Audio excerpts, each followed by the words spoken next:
Welcome to episode 4 of the Cultural Connect podcast. I'm here with a special guest today. I have Mike Hayes, who's artist support for Level, independent music distribution platform under Warner Music. Yeah, directly supported by Warner Music Group. Perfect. So give me a quick rundown of your job title and also what Level aims to do. Cool. Yeah. So I work in artist support for Level, and Level, as you just mentioned, is a new independent music distribution platform, inspired by the spirit of independent artists. So highlighting artists is our top priority. We have an in-house content team that creates content for IG, but also longer form content for blogs, things like that. We have our Level Selects playlist. We have our new releases that we do every Friday for artists that are promising, that are releasing through our platform. And so, since we're directly supported by Warner Music Group, we have internal resources that give us an advantage over other platforms. And, at the core of everything, it's a very community-based platform. We're a smaller team than a lot of other platforms, like, our competitors like DistroKid or TuneCore. So we're very much more hands-on with the artists themselves. Sometimes we hold meetings with them, talk about their music, talk about their vision for their music, who they're working with, and see how we can work more closely together with some of the more promising artists. So that's kind of like a basic rundown of what we do.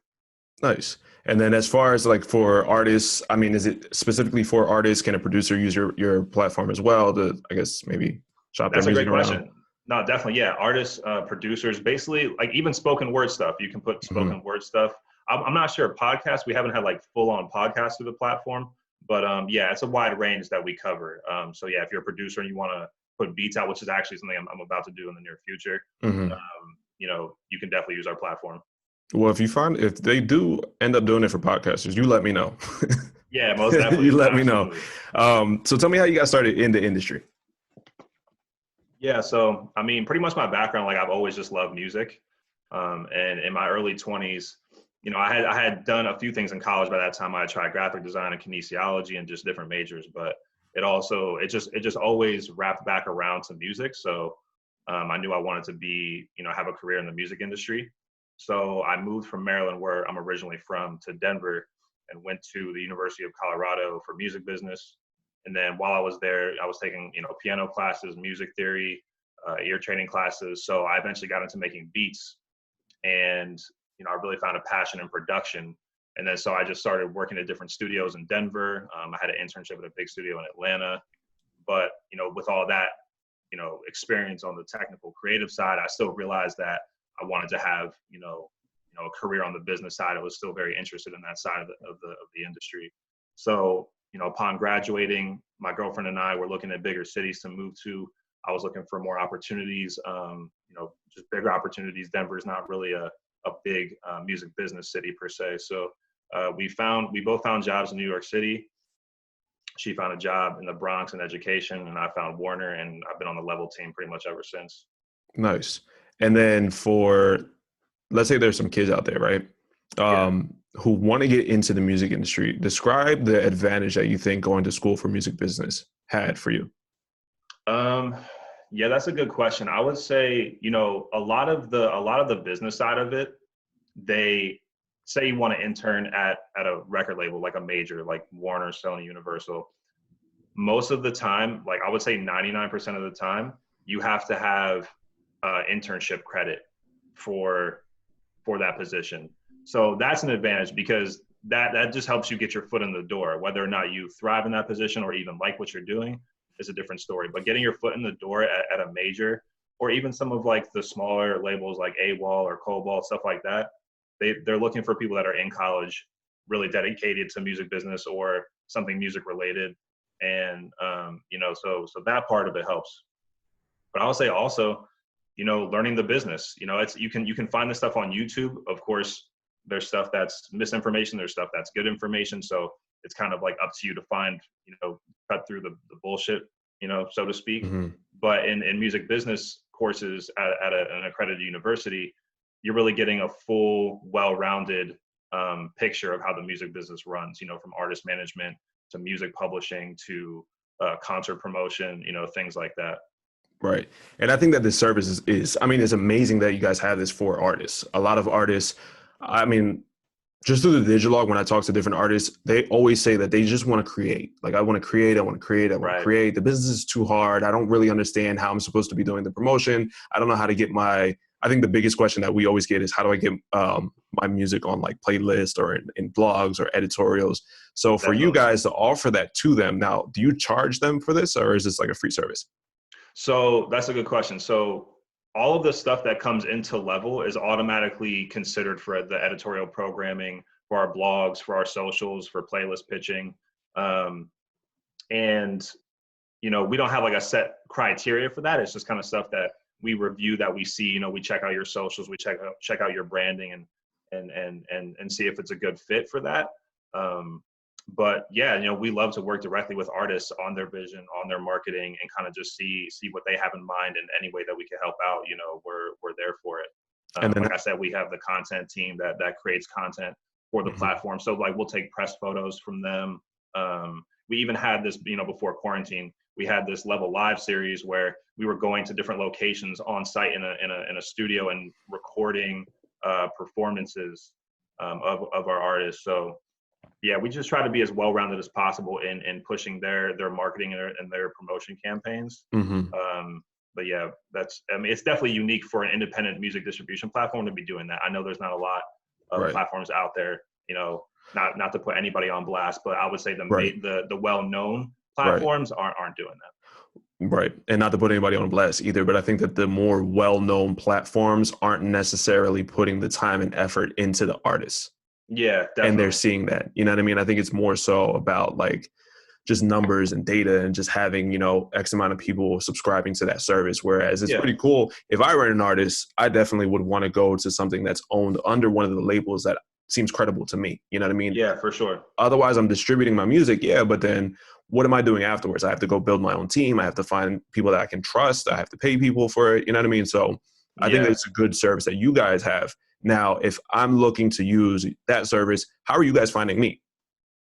Um, that's a great question. So that's like, as I'm not on the marketing team, so just in terms of how they're, maybe running ads to get to certain audiences for new users and new artists, I can't really speak to that too much, Mm-hmm. just because I don't have a lot of knowledge about that. But like, in terms of, people maybe just getting music to me and seeing what I think, if Mm-hmm. seeing people will be good for our platform for distribution, just DM me, Right. and the best way to do that is to try to make it as personal as possible. Maybe you met me in an event, like we met at an event, Mm-hmm. and we started chopping it up afterwards, or maybe somebody that either works at Level, has heard of Level, and they happen to know me, and you write in that way. Mm-hmm. But yeah, that's a good way to just get to know our platform. We can answer any questions you have, and also consider you for those things. Our services that I mentioned before. Right. I think the biggest thing is that a lot of people just don't like the spam. Like they don't like to be spammed with Yeah, music, and especially you have to understand the role that that person plays within the company before you start yeah, spamming them, and then you have to know that person and what they're looking for and how you can benefit them and how they can benefit you. yeah, What exactly. what do you think is a value trade-off that you would have between your role and an artist? Well, just like inherently, if artists using our platform helps our business, Hmm. so I think that's like just the first most obvious trade-off. Um, but also, just back to the personal thing. If maybe you just saw in my profile that I work at Level, strike up a conversation like, hey, I see that you work at Warner, work at Level.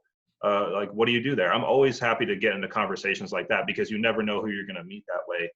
Maybe the person is a manager that works at a management company, or they're freelance and they manage artists, and then we strike up a conversation, and then they send me artists, and then we get a working relationship that way.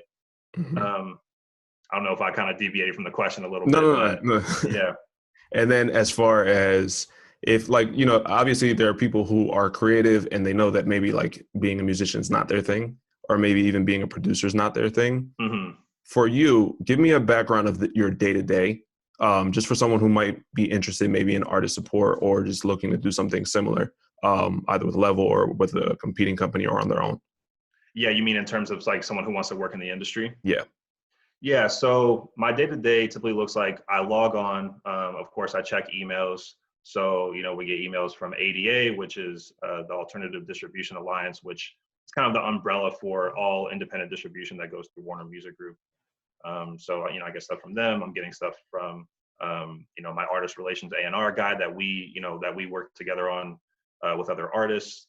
So I do that. And then my main job is really going through the releases that come into the system, and then, checking for clean metadata, and then on the other side of it is just looking for talent as well to show to the higher ups. Cause like, of course, this stuff, we're in Warner Music Group. So this stuff gets floated around the office, especially if it's really good, it can get floated around pretty quickly, and we can get into talks about other things,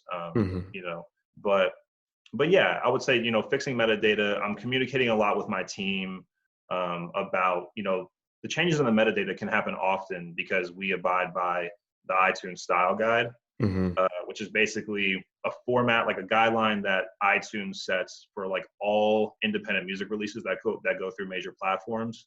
So, it could be anything that we have to fix from, white space around a cover art that they don't like, or like recently they've been big on all caps. They don't like all caps on things, or the language in metadata, if the language doesn't match the lyrics in the audio, just things like that. So really quickly, just for those who aren't technically inclined, describe metadata for an artist who's obviously putting music on this service. Yeah, definitely. So metadata basically is data that carries with a song when it's released on major platforms. So these are things that you have to input in order to keep track of the song. I think probably the most important part of that in terms of keeping track, like royalties and stuff like that, are the ISRC codes. It's the International Standard Recording Code. And so that once you put out a song through a distributor, whether it's us or another distributor, you get assigned an ISRC code, and that carries with that song. It holds on to the streaming numbers, the analytics, and so that helps you get your royalty payments on time. So that aspect is really important, but also just understanding there's not like hashtags built into this aspect of the metadata, but of course that is part of metadata that's really important if you're doing self-promotion outside of your release, like on YouTube or other platforms where certain hashtags can generate more views in a larger audience. And then what can an artist do that would make it easier for make your job easier, basically? Well, I definitely don't expect them to like go through the entire style guide, because like that's right. And most people don't even know what the style guide is. I would say, really just ask questions. Like we like to communicate with our artists. So if they write into us and they have certain questions, like we're always happy to answer. We have fact pages like on our website too that answer a lot of the metadata questions. So just going through our support page and going through those frequently asked questions. And then, just reaching out to us. I would say those two things are the best way to make sure your release gets out on time, because we don't mind fixing stuff and we don't mind sending stuff back for you to fix. But at the core of it, we want to make sure that you get your release out on time, because if you maybe, you put it through 5 days before and you want it on that release date that comes out 5 days later, if there are some issues, you don't have much time to fix it. So it's just some things to think about when you're, releasing music through an independent distribution platform. Right. And I think that's really important in the planning process. And obviously, if you're an artist that's using a service like this, right, you're probably looking to gain some buzz. You're looking to gain some, notoriety. And you're probably doing this in your spare time, right? Right. So I think you're probably a good person to speak to this. How can an artist, switching gears a little bit, how can an artist take and basically plan their own behind the scenes basic life that they have, not basic, but just their day-to-day life, and then also fit in time to be creative? Because you as well, you're a producer, right? Yeah. So working a 9-to-5 job, you have, responsibilities to your job, but you also have your own personal goals that you want to go towards as well. What are some tips that you have for artists who are looking to do the same way so that they can monetize off of their career moving forward? Yeah. So it seems like there's a few things I want to touch on in there. So I'll kind of just start with how I typically go about creating and balancing that with my life as a creator and work.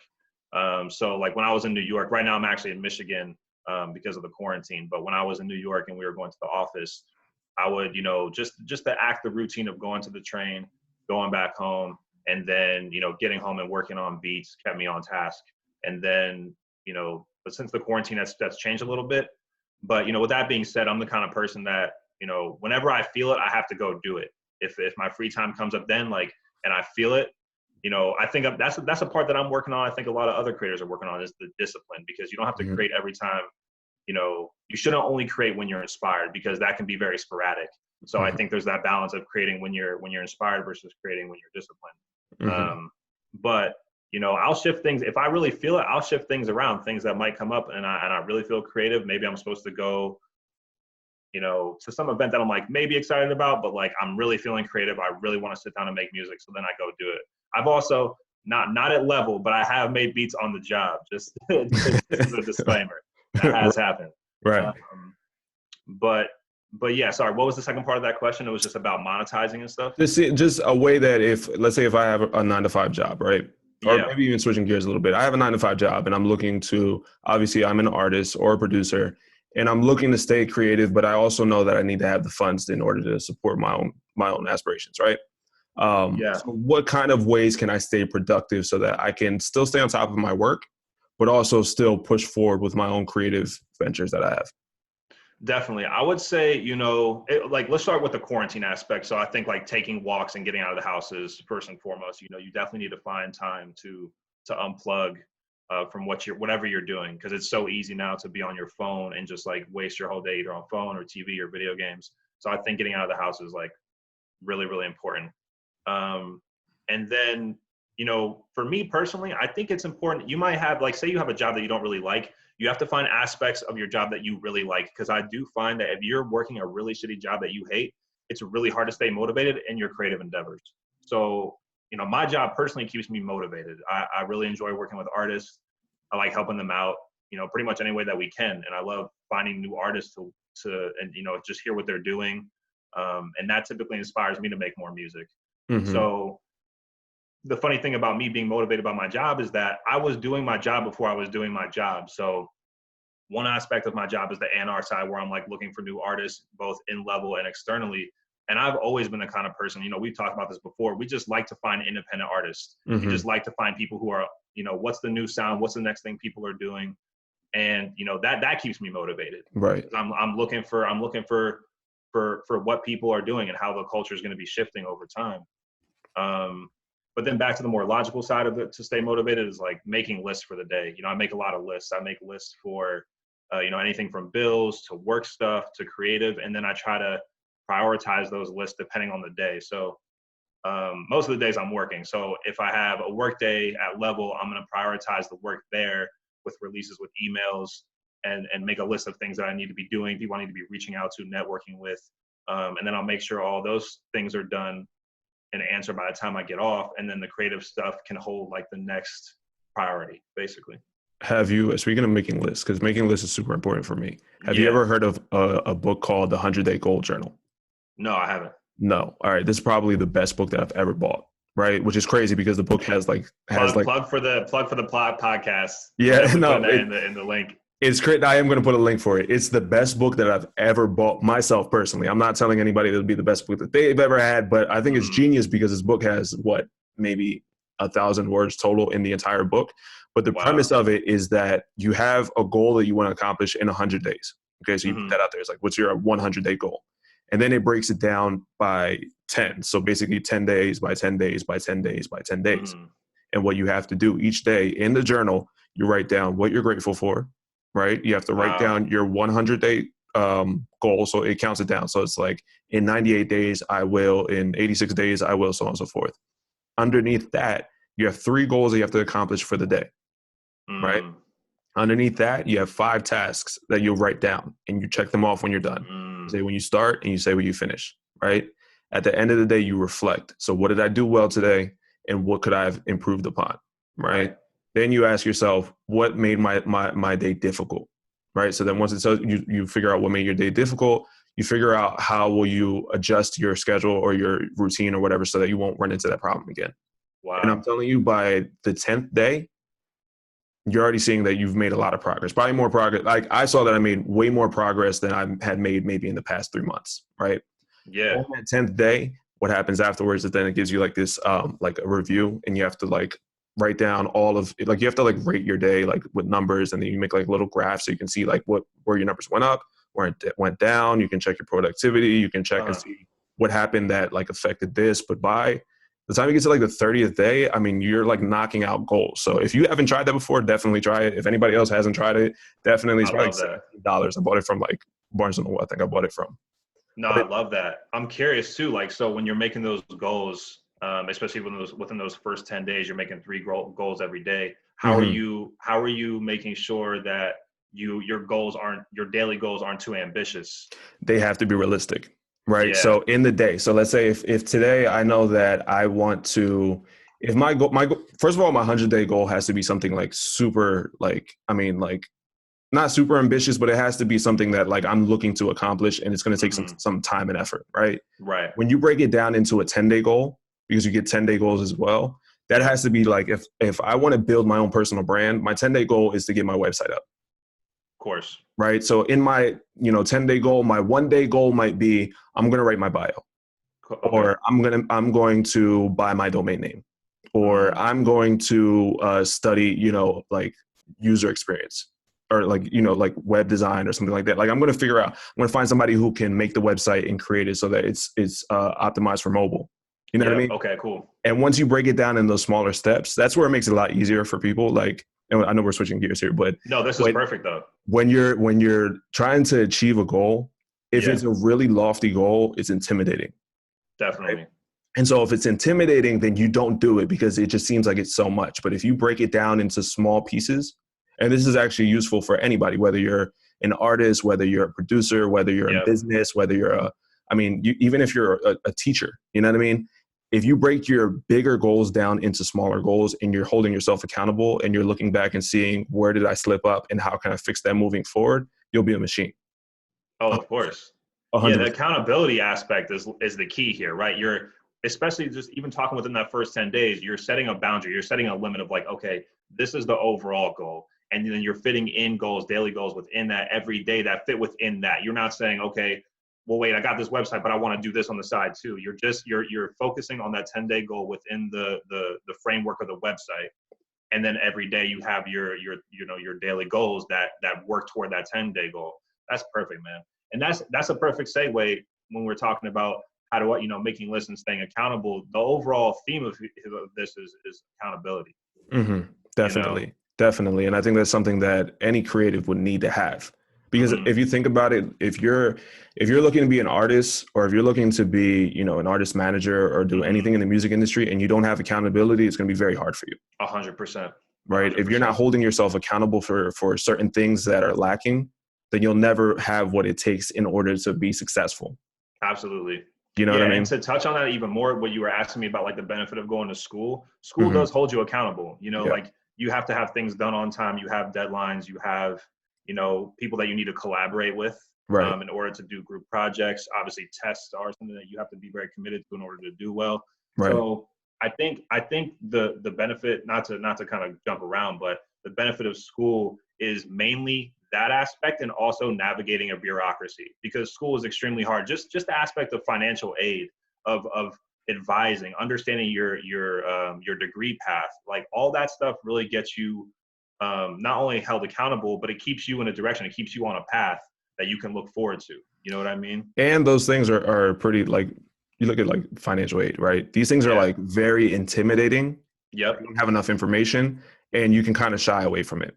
Exactly. Right? Yeah. Whereas if I had with this journal that I had, I was picking goals that it seemed like it was an intimidating task for me, even if it was a 10-day goal, making a website, right? I mean, nobody really studies every single day how to make a website. You know what I mean? Yeah. But once you break it down and you start like saying, okay, I have no choice but to figure this out. And Yeah. that's something that you have to do. Now, going to school teaches you that, but if you're working by yourself, right, which I mean, you work from home, right? Yeah. We're in Yeah. quarantine. I work from home as well. While I'm by myself, I have to stay motivated to stay on task. I have to make Yep. sure that if I have a problem, I have to problem solve. I can't put it away. It's not going to fix itself either. How are you staying I guess, on task when you're working at home and you don't have your boss over top of you? What kind of tips are you Yeah, I have for mean, people like that? I would say like the nature of my job is just like I'm not micromanaged anyhow. I know exactly what I'm supposed to be doing when I get online. So of course, because that's my job, that really helps. Hmm.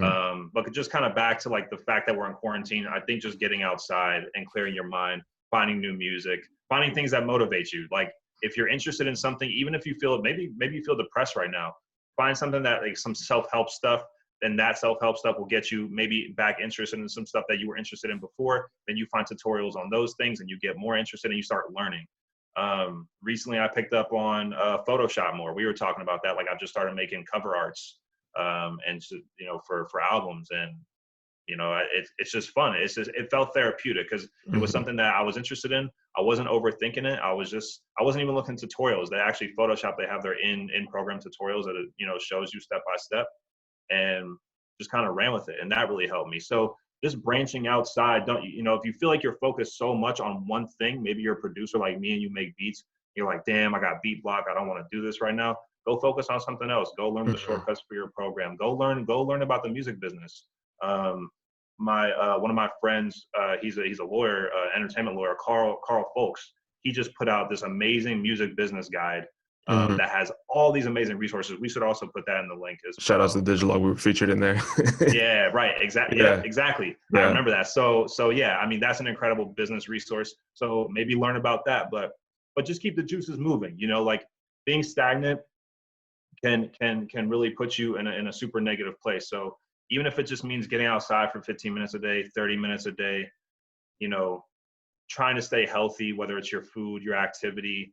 And I think everybody handles this differently. So it's really hard for us to try to say you should do this or you should do that. But that's the stuff that I do, Definitely. And I mean, those resources are out there for people to obviously read and see. Where are credible sources for me to learn everything that has to deal with the industry that I want to get into.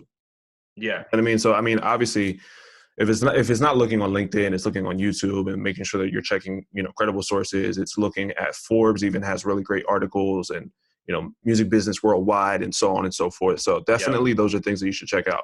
It's funny. This industry is so small, right?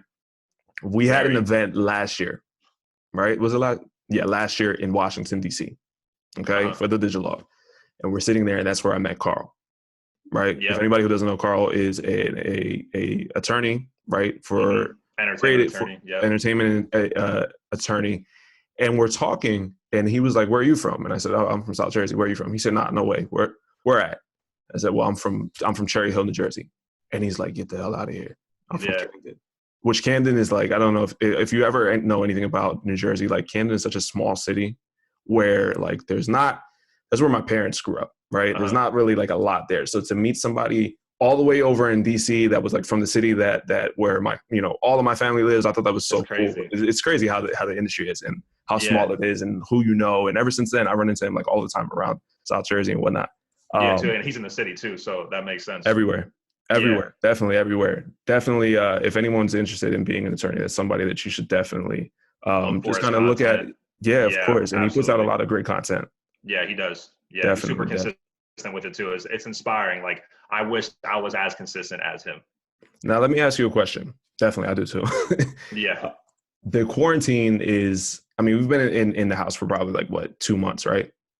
Feels like forever, but yeah, something like that. Off of a creative just conversation, just personal conversation, right? How do you feel about moving forward with just going back to your daily life? Sure. Yeah. I mean, I'll be 100% honest. And this is very particular for the city because I feel like New York City is almost, not to say that we're special or we need to have a separate conversation, but I think there are some logistical aspects that are very different in New York than maybe other places because it heavily relies on public transportation and it's so dense. Mm-hmm. But me personally, going back to New York, I feel I'm pretty nervous about it. Mm-hmm. And I think, I'm probably going to be working from home, I would say at least like for the next 5, 6. I mean, I don't know how many months, but in my mind, it's indefinitely right now. Right. As far as like your productivity, if you had to get back to the office and like get back into the swing of things, do you think it'd be affected by the past 2 months? And the only reason I'm asking you that is because I actually I was walking around, like I have to take breaks when I'm working on certain things. I just have to get up and especially today, it's a beautiful day outside, 70 degrees. So I have to walk around. Yeah, same. And I was thinking to myself, like pretty soon we're going to have to get back into the swing of things. And I'm like really nervous about it.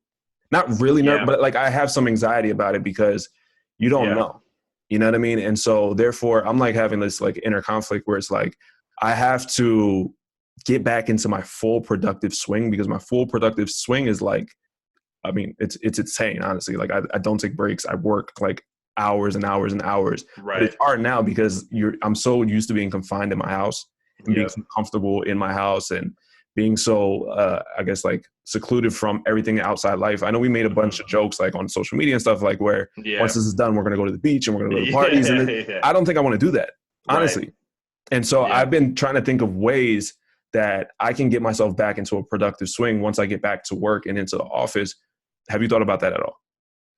Yeah, and just to even touch about the stuff of like the memes going around of like, oh, the second quarantine's over, we're gonna do this. I mean, realistically, like quarantine, the reopening of stuff isn't gonna work like that. We know it's gonna be in phases. We know there's not gonna be like, okay, at this buzzer at midnight, everyone going out in the streets, or you know what I mean. And so, yeah, like getting back into the workplace is gonna be interesting for me. Like even for me to do this is outside of my comfort zone. I'm not a big people person, and so just being back around so many people in the city and so many people in the office is going to be challenging for me, especially isolating so much. It's already kind of affected my mental health, and like I find the more I'm around people, the more comfortable I am around people. But the fact that we've had to be alone for so long Right. has really taken a detrimental effect, not only on myself, but I think a lot of people can probably attest to that. But I think I think for me, it will actually help, working, because I don't have to wait for a phone call or a time. I can turn around to my guy and say, hey, by the way, have you heard this artist? Do you know this is going on? It makes the communication, because it's in person, is just, I think things can naturally happen faster. You get an answer faster if you really need an Right. answer. Because, when you call someone, it's like feels official. Like, okay, now I got to take time. I got to set up a calendar invite, all Hmm. this stuff. But if you're out in the office and you just walk by the person, you strike up a super quick, like 15-second, 30-second conversation. I guess I'm not a professional because I call people anyway. Like if it's in my immediate team, Yeah. I just call them. I'm like, hey, listen, quick question for you. And No, then I get definitely. straight I'm to like it. that on Slack, bro. I'm the worst on Slack. Like I will bug you, like stuff that should be in the emails, like long form, like paragraphs. I'm sending it on Slack, and like I just hope you answer. I'm already super impatient. Like I want an answer like right then and there. Right? I No, can't definitely. even I I'm can't the even same way. watch those YouTube like how to videos if they talk too much in the beginning, personally. Oh yeah, no, I'm ready to jump to like the yeah. No, I'm I clicking, I'm want. looking for the time marks and everything like that. No, Definitely. definitely. That's a good point too. I wish real life had time marks like that. Can we just get to the point real quick? Like, let's Yeah. just. Yeah, definitely. Now, this will be my last question. We'll leave it here. Yeah, for We'll wrap sure. it up. How has this quarantine affected your creative approach? Do you think that you'll go back to the same exact, whether it's networking, whether it's, going to studios, whether it's, going to networking events?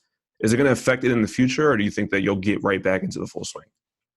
Yeah, kind of just how we're talking about like the phase thing. I definitely won't be getting back into it, jumping right back in.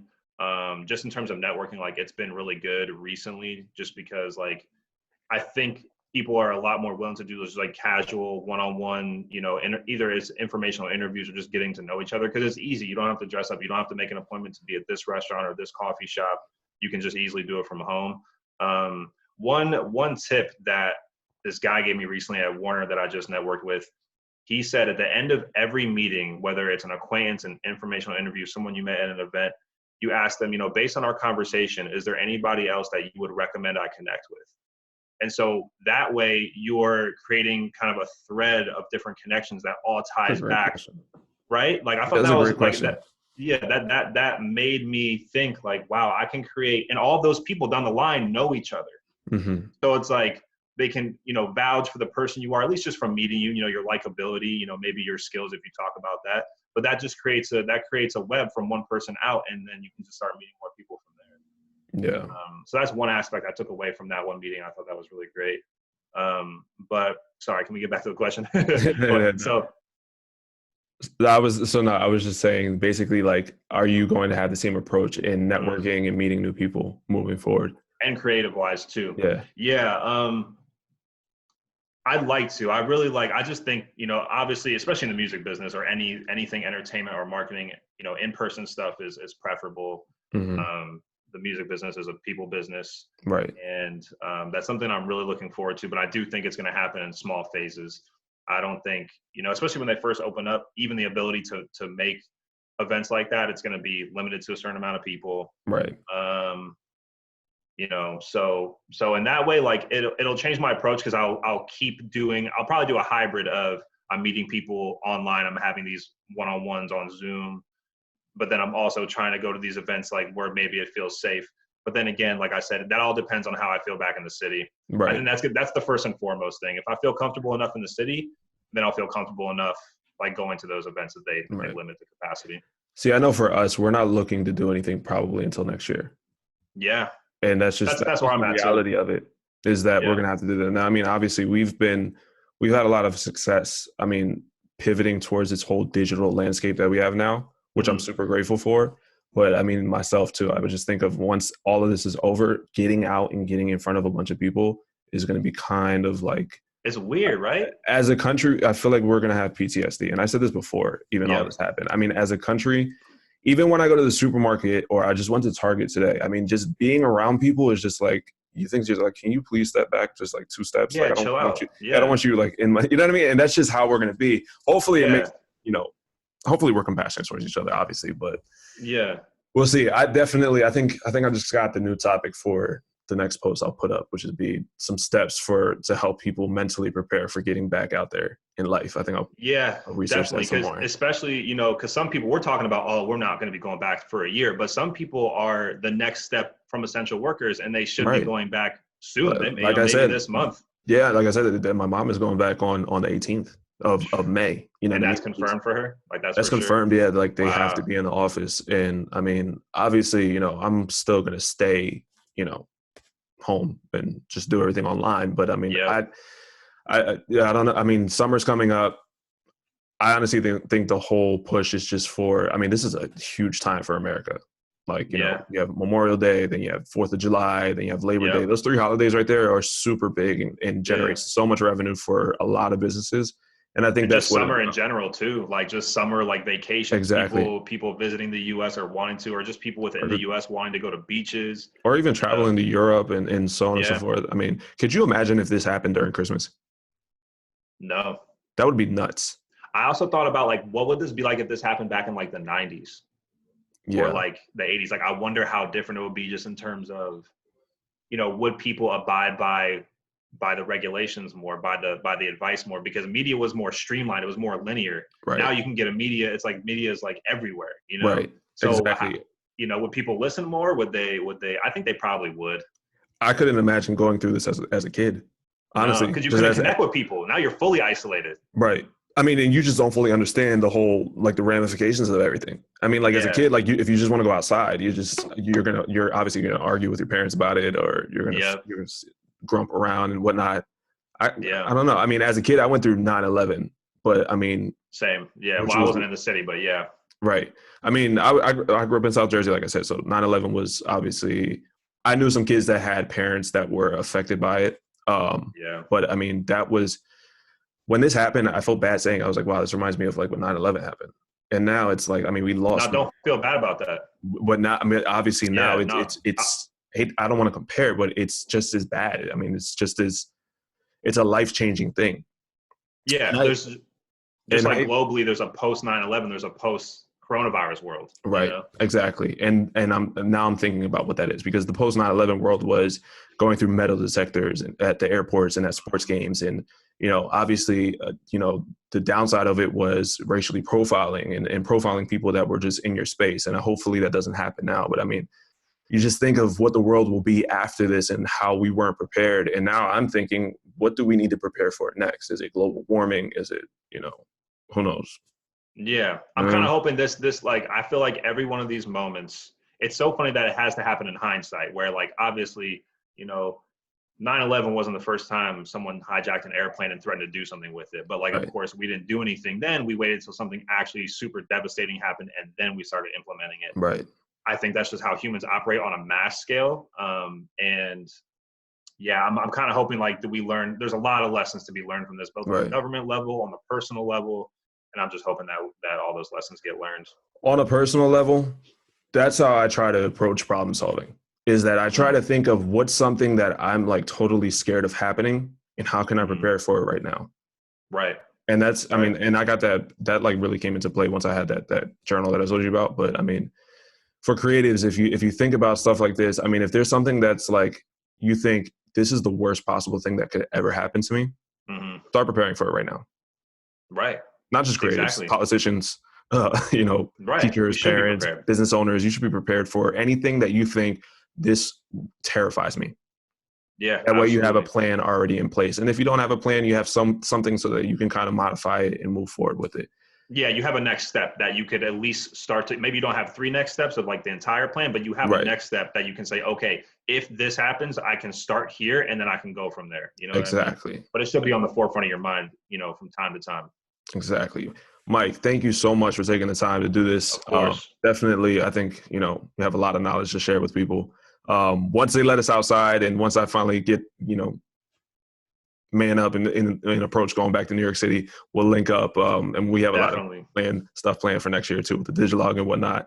Well, best of luck to you. Thanks, brother. You too. All right. And I'm going to put this out. This will actually be going out on this Monday. So we'll put Cool. all the links below for the book, for Level, your social media, so that you can reach out to him. Well, what's your social media really quick for everyone? It's Typo Beats. So TYPEOH Beats. Gotcha. And that's for all across Twitter, IG, everything. Dope. And that's episode 4 of the Culture Connect podcast. Again, I'm your host, Brandon Nales. Everybody stay safe and have a great week.